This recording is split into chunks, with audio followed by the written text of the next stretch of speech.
இத்தனை லட்சம் வருடங்கள் அப்படின்னு சொன்னால் அப்படி எந்த மாதிரியான ஒரு பயிற்சி எத்தனை பிறவிகள் என்று நினைக்க வேண்டாம். பூமிக்கு ஒரு ஒரு லட்சம் வருடங்கள்னா வேறு ஒரு உலகத்தில் மேலுலகங்களில் அது ஜஸ்ட் சில வருடங்கள் தான் ஆகும். இந்த போர் கொஞ்சம் கடினமாகத்தான் இருக்கும். ஏன்னா இந்த இருட்டு என்பது 3 லட்சம் வருடங்களாக இந்த பூமியில் இருக்கு. அவ்வளோ சீக்கிரமாக எளிதில் அது போயிட முடியாது. ஒரே வாட்டி 2 உடல்களோடு 4 உடல்களோடு நம்மளால் இந்த பூமியில நம்ம வாழ முடியும்.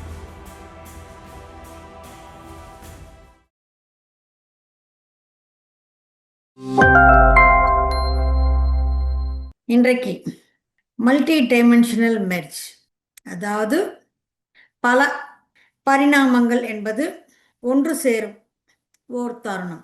இது ஏன் ஒன்று சேரணும், ஒன்று சேர்ந்த பின் என்ன ஆகும் என்பதை இப்போ நாம் தெரிஞ்சுக்க போகிறோம்.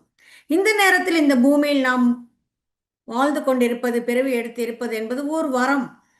இதற்காக நம்ம பல லட்சம் வருடங்கள் காத்துக்கிட்டு இருந்தோம்.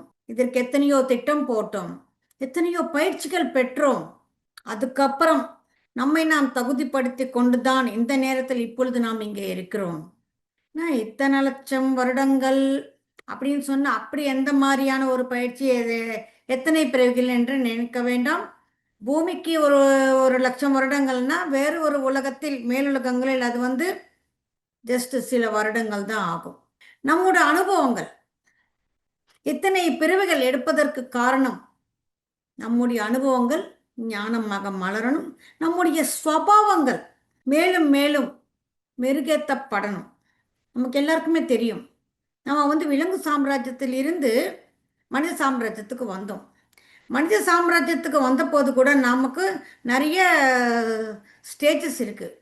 அதாவது infant soul, baby soul, young soul, adult soul, எத்தனையோ ஸ்டேஜஸ் இருக்குது. இந்த சுபாவங்கள் எப்படி இருக்கும்னா, சில பேர் பண்ணுறதை பார்த்த நம்ம இவங்களெல்லாம் இது எப்படி செய்கிறாங்க, இவங்களுக்கு நீதி நியாயம் என்பதே இல்லையா அப்படின்னு நமக்கு கேட்க தோணும்.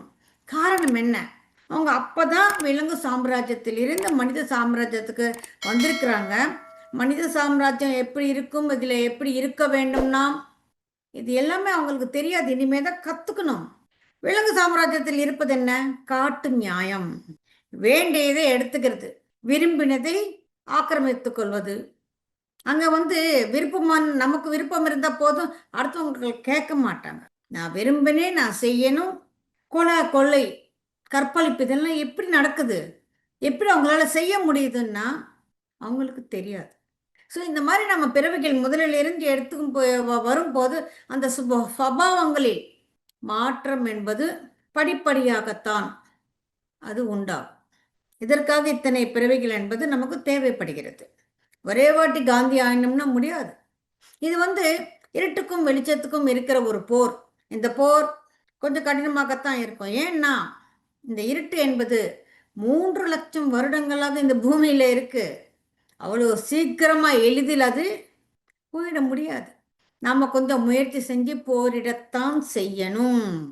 அதுக்கு நமக்கு எல்லா அருகதையும் இருக்கு. ஏன்னா நாம் கடவுளின் பிரதிரூபங்களாக இருக்கிறோம். நமக்கு அத்தனை திறமை இருக்கிறது, சாமர்த்தியம் இருக்கிறது, சக்தி இருக்கிறது. நம்ம பற்றி நமக்கு எதுவுமே தெரியாது, சொல்லப்போனால் ஒன்றுமே தெரியாதுன்னு கூட சொல்லலாம்.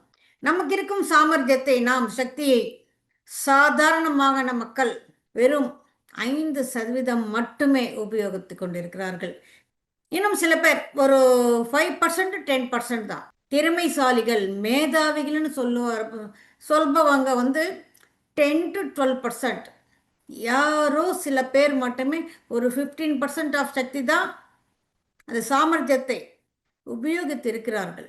இப்பொழுது இந்த பூமி அசென்ஷன் ஆகும் போது, அதாவது 5வது பரிமாணத்துக்கு மாறும் போது நம்முடைய முழு சக்தியும் நம்மளால் விநியோகத்திற்கு கொண்டு வர முடியும். அதை நாம் பயன்படுத்த தெரிஞ்சுக்கணும். அதாவது ஈஜிப்டில் இருக்கும் பூஜாரிகள் வெறும் கண்ணாலேயே மற்ற டைமென்ஷனை பார்க்கும் திறனை பெற்றிருந்தார்கள். அது எப்படி? அவங்களுடைய பல பிறவிகளின் சாதனை அது. ஆனால் நாளைக்கு நம்மால் பூமியை அசென்ஷனில் நாம் இருக்கும்போது, அசண்டான பூமியில் இருக்கும்போது நாம் வெறும் கண்ணாலே அதை பார்க்கலாம். அந்த மாதிரி எத்தனையோ பிறவிகளின் சாதனை தேவையில்லை. நமக்கு இந்த சக்திகள் சித்திகள் அனைத்தும் நமக்கு கிடைக்கப்பெறும். ஃபர்ஸ்ட் டைமென்ஷனில் இருக்கும்போது தன் முன்னாடி இருக்கிறது தான் பார்க்க முடியுமே தவிர வேற எதையும் பார்க்க முடியாது. ரெண்டாவது டைமென்ஷனுக்கு வரும்போது முன்னே இருப்பதை பார்க்கலாம், பின்னே இருப்பதை பார்க்கலாம். மூன்றாவது டைமென்ஷன்னா முன்னுக்கும் பின்னுக்கும் ஆழம், இந்த மூணையும் பார்க்க முடியும். இப்போ நான்காவது, அது நம்ம பக்கத்தில் இருந்தாலும் நம்மளால் அந்த கோணத்தில் அதை நாம் பார்க்க முடியாது. ஆனால் நாளைக்கு நாம இந்த கண்ணாலேயே அனைத்தையும் பார்க்கும் சக்திகள் என்பது நமக்கு வரும். இது மாத்திரம் இல்லை, நம்மளுடைய அனுபவங்களை நாம் நம்பணும்.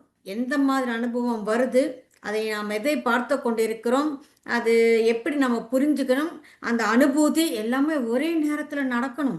சில பேர் இருப்பாங்க, எனக்கு இந்த அனுபவம்லாம் வந்ததுன்னு கேட்டுட்டு இதெல்லாம் உண்மைதானான்னு கேட்பாங்க. அந்த ஒரு வார்த்தை போதும். இந்த அனுபவம் என்பது நம்மளுடைய கற்பனையில் இருந்து வரல. இது நம்ம பார்க்கணும்னு நாம எந்த கற்பனையும் செய்யல, எந்த சங்கல்பமும் எடுத்துக்கல.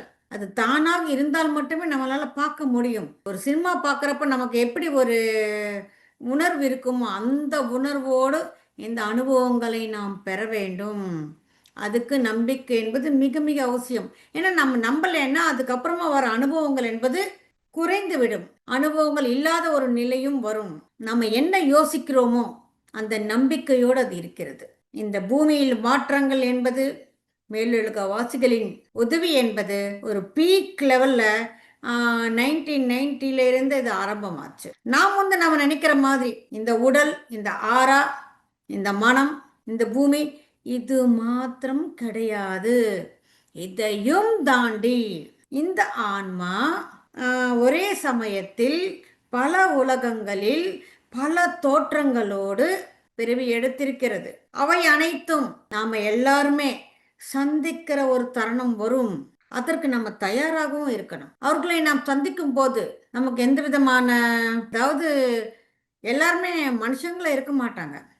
சில உயிரினங்களா இருக்கும், புழு பூச்சிகளாக இருக்கலாம், விலங்குகளாக இருக்கலாம், மனிதனாக இருந்தாலும் அதனுடைய உருவ அமைப்பு வேறு விதமாக இருக்கலாம். பயப்படக்கூடாது, அருவருப்படையக்கூடாது, வெறுக்கக்கூடாது. ஏன்னா அவை அனைத்தும் நம்முடைய ரூபங்களே.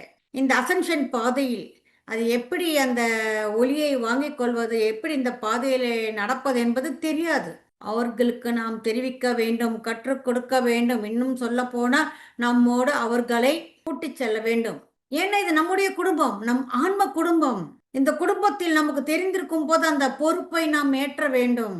அது நாம் செய்ய வேண்டிய பணி. ஐயோ என்ன இவங்களெல்லாம் இப்படி இருக்கிறாங்க, இவங்களோட நான் சந்திக்கணுமா, பேசணுமா, பழகணுமா, இவங்களோட பயணம் செய்யணுமான்னு சொல்லி ஒரு ப்ரிசிடிட்டியில் இருக்கக்கூடாது.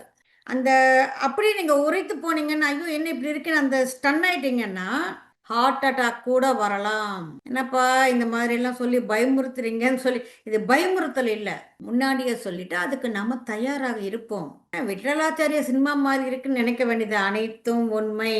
இந்த மாதிரிலாம் ஏன் இருக்குன்னா அந்த மாதிரியான உடல்களில் இருந்து அவங்க அதை கற்றுக்கணும். அதற்காக அந்த பிறவிகள் அவங்க எடுத்திருக்கிறாங்க.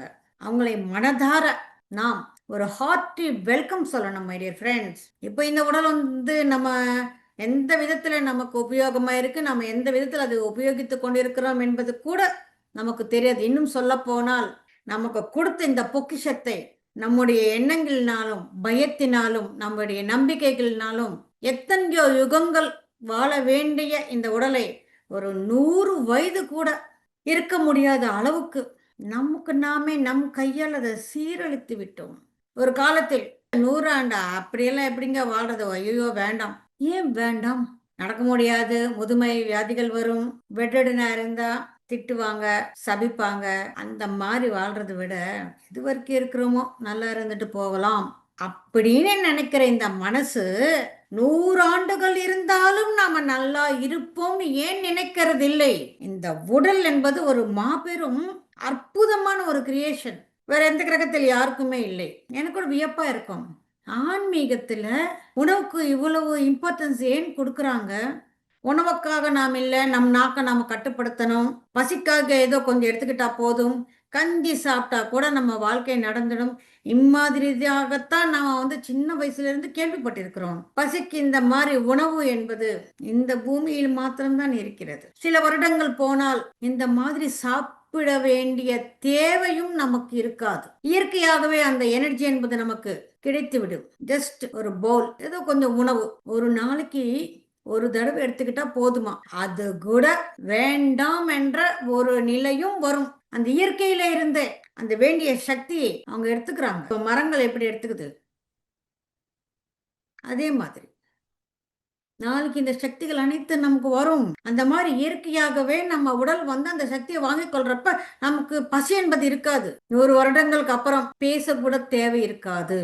ஏன்னா எல்லாருக்குமே அந்த டெலிபதி என்ற, இப்போ பேசினா எப்படி கேட்குதோ அதே மாதிரி டெலிபதி என்பது எல்லாருக்குமே இருக்கும். அவங்க என்ன நினைக்கிறாங்களோ இங்க நமக்கு டிரான்ஸ்மிட் ஆயிடும். பேச தேவை இருக்காது, நினைச்சா போதும், அது அவங்களுக்கு போய் சேர்ந்துடும். ஒரே சமயத்தில் எத்தனையோ லோகங்களில் நம்மளால் இருக்க முடியும். எத்தனையோ லோகங்கள் இருக்கும் இந்த ஆன்மா எடுத்திருக்கும். எத்தனையோ உடல்களை நம்மளால் பார்க்க முடியும், பேச முடியும், பழக முடியும். அது மாத்திரம் இல்லாம இன்னும் எத்தனையோ சக்திகள் வரும். நாம் இங்கே இருக்கிறோம், இங்கே மாயமாய் மறைந்து வேற எங்கேயோ நம்ம செல்ல முடியும். இது எப்படி நடக்கும்னா, இங்கே நாம் இருக்கும் போது நாம எங் அங்கே போகணும் நம்ம நினைத்த போது இந்த உடல் என்பது இங்கே டிஸப்பியர் ஆகிடும். நம்ம எங்கே போகணும்னு நினைக்கிறோமோ அங்கே ஆட்டோமேட்டிக்காக அது மறுபடியும் கன்ஸ்ட்ரக்ட் ஆகும். கேட்கறதுக்கு வியப்பாக இருக்கலாம். தாய் வயிற்றில் இருந்து பிறந்து வளர்ந்து இவ்வளவுமே இங்கே நடந்து கொண்டு இருக்கிறப்ப இது டிஸப்பியர் ஆகி அங்கே மறுபடியும் கன்ஸ்ட்ரக்ட் ஆகுமா? எஸ், நடந்தது. நம்முடைய ஆயுட்காலம் கூடும். எத்தனை வருடங்கள் வேண்டுமானாலும் நாம் விரும்பினால் இந்த பூமியில் மரணமில்லாமல் வாழ முடியும். இது எதுவும் விட்டலத்தெரிய சினிமா கிடையாது, உண்மையில நடக்கிறது தான். ஆகாயத்தில் பறக்கலாம், தண்ணீர் மேல் நடக்கலாம், நெருப்பில் இருக்கலாம், எங்க வேண்டுமானாலும் நாம் செல்லலாம். பத்ரி மேடம் தியானம் செஞ்சுட்டு இருந்தாங்க. சார் ஆஃபீஸுக்கு போயிட்டாரு, பசங்க ஸ்கூலுக்கு போயிட்டாங்க. கேட்டை பூட்டிட்டு கதவை போட்டுக்கிட்டு அவங்க தியானத்தில் இருக்கிறாங்க. நல்ல ஆழ்ந்த தியானத்தில் இருக்கும் போது தன் எதிரில் யாரோ இருக்கிற மாதிரி ஒரு உணர்வு. கண்ணை திறந்து பார்த்து எதிர் லிண்டா குட்மேன் 300 வருடம் வாழ்ந்தாங்க. ரீசெண்ட் இயர்ஸ்ல தான் 20th சென்ச்சுரி மாஸ்டர். மில்லாரப்பா அவர் ஆகாயத்தில் பறந்தார், அவரும் 20th சென்ச்சுரி மாஸ்டர் தான். லோப்சாங் ராம்பா எத்தனை தேர்டை மாஸ்டர்னா முதல் பேர் லோப்சாங் ராம்பா தான். இத்தனைக்கும் அவருக்கு தேர்டை இங்கே ஆப்ரேஷன் செஞ்சு அதை ஆக்டிவேட் பண்ணது. ஸோ மேடம் கண் திறந்து பார்க்கும்போது காசிரெட்டி நாயனா அவர் ஒரு அவதூதை கண்முன்னே இருக்கிறாரு. மேடம் டக்குன்னு பார்க்குறாங்க, போட்ட கதவு போட்ட மாதிரி இருக்க, எங்கேருந்து வந்தாங்கன்னு. நான் எப்படி வந்தேன் என்ற ஆராய்ச்சி வேண்டாம், நல்ல தியான நிலையில் இருக்கிற, ஏதாவது கொடுக்கணும்னு எழுதும்போது வெறும் தண்ணி மாத்திரம் கொடுமான்னு தண்ணி கொடுத்துட்டு போனாங்க. தண்ணி கொடுத்த பிறகு தியானத்தில் அமரு அப்படின்னு சொன்னாங்க. ரொம்ப நேரம் தியானம் பண்ண பிறகு கணக்கு திறந்து பார்த்தா அவர் இல்லை. இது தியானத்தில் வந்த அனுபவமா நான் பார்த்தேனா இல்லையான்னு பார்க்கும்போது அங்கே தண்ணி டம்ளர் இருக்கு. ஓ, அவர் நிஜமாக தான் வந்திருக்கு. எப்படி வந்தார்? பூட்டு இருந்த வீட்டுக்குள் எப்படி வந்தார்? அது எதுவும் அவங்களுக்கு ஒரு தடை இல்லை, அதுலேருந்து அவங்களால் வர முடியும். ஒரே வாட்டி 2 உடல்களோடு 4 உடல்களோடு நம்மளால் இந்த பூமியில நம்ம வாழ முடியும். ஒரு யோகியின் சுயசரித்தம் நம்ம படித்தா தெரியும். சதாசிவ பிரம்மேந்திர யோகி கையை வெட்டிட்டாங்க இப்படின்னாரு, சரியாயிடுச்சு. நமக்கு ஒரு வெட்டுக்காயம் பட்டினா அதுக்கு ஒரு 2 தையல் போட்டா அது ஹீல் ஆகிறதுக்கு 1 மாசத்துக்கு மேலாகும். நினைத்த மாத்திரத்தில் எதை வேண்டுமானாலும் செய்யும் சக்தி என்பது நமக்கு சேரும்.